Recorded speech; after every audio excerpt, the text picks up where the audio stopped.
recently, I had the pleasure of speaking with Camille Schrier.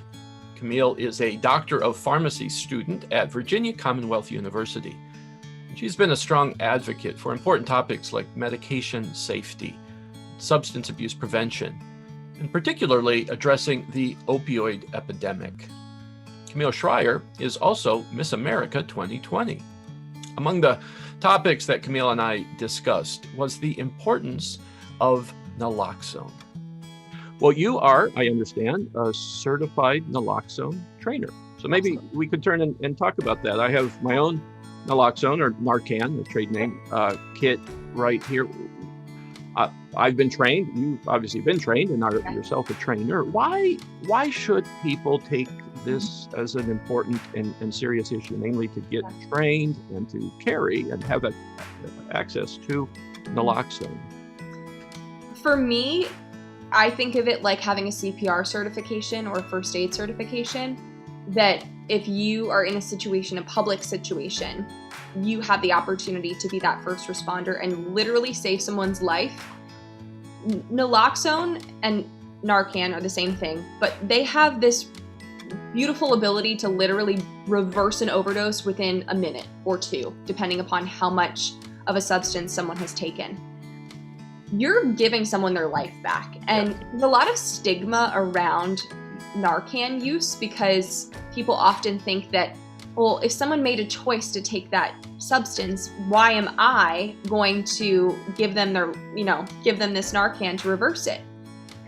And I feel so frustrated when I hear those comments because people think that someone should just lose their life because they've made this decision to use substances.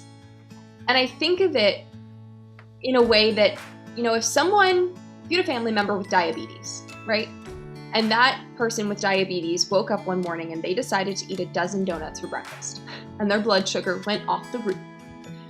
Would you not give them their insulin to bring their blood sugar down because they made a choice that maybe wasn't the smartest choice based upon their condition? But that's a non-stigmatized choice, right? That person ate sugar and they're diabetic.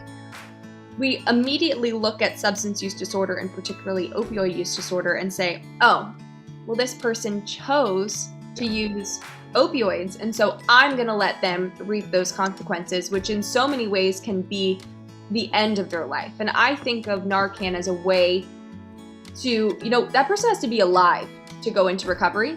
And so if we're going to give them that opportunity to live, we're going to give them the opportunity to make a change. And maybe they won't make a change.